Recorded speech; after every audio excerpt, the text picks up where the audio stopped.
So what am I doing to the Dinosaur? And I put that new rear end underneath it, and I was told it was a posi track, and it is, but it was locked up. One wheel needs to be able to spin faster than the other wheel when it goes around corners, and this posi track was not doing that. So it drove like a bear. Anyway, I'm in the process of redoing this rear end. No point in me trying to share any pointers with this, really, other than those two end caps there have to be put in the way they came off because they're line bored to the rear end. You got to keep that straight.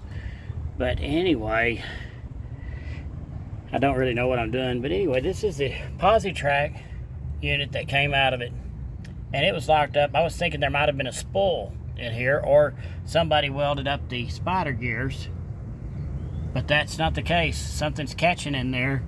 Can't figure out what it is. Maybe some other day I will redo it. But mentioned to a coworker at work about how I would like to find an open rear end for a 70 style Chevrolet truck, just the carrier.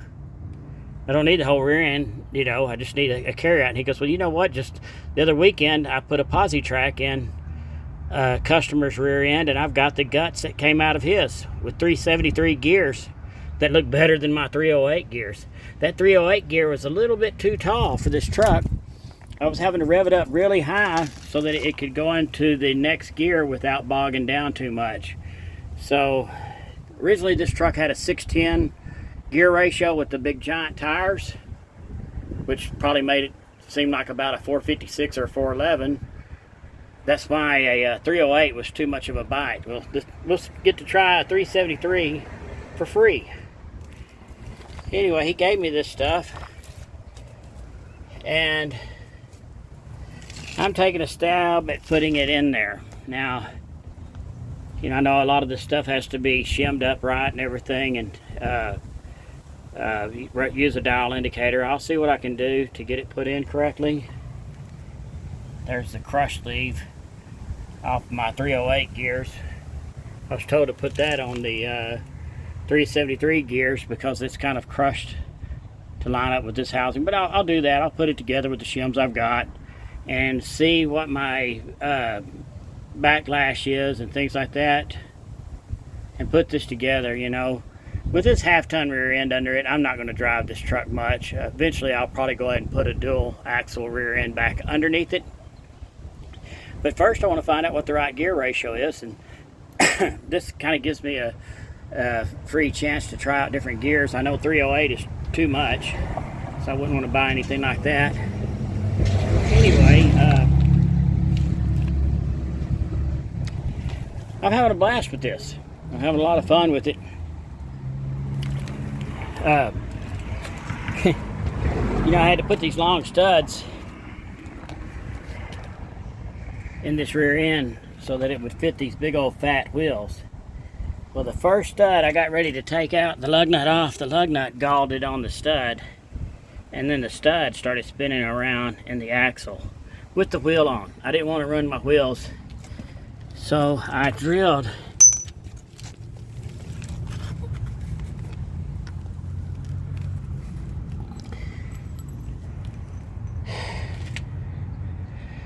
lengthwise down that lug nut, and then put a punch in there in the holes and split the lug nut in half and got it off the stud, because like I said, the stud was just spinning around and around in the axle.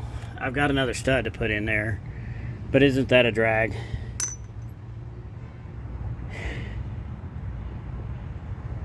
Recently, a guy at work showed me how to drill holes.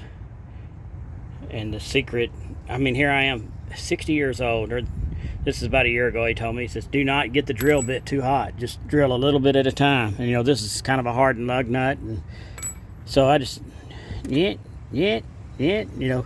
kept drilling just a little bit at a time, keeping the drill bit cold. And it sliced through that lug nut like butter off of one drill bit. So, you know, I used to always be an idiot. He goes, if you run a drill bit real fast and overheat that lug nut or what you're drilling into, it becomes like heat treated and you'll never be able to drill through it. Well, I ran into that problem before and couldn't ever figure out why I couldn't get a drill bit good enough to punch a hole in something. Well, secret is keeping that drill bit cold. Don't let it get hot. But anyway, hopefully before the weekend's over, I can get all this put back together and it works all right and I can make a follow-up video. Like I said, I'm having so much fun with it. I'm not in really any big hurry with it. It's been a long time since I've done this kind of stuff. Too long. Anyway, thanks for watching.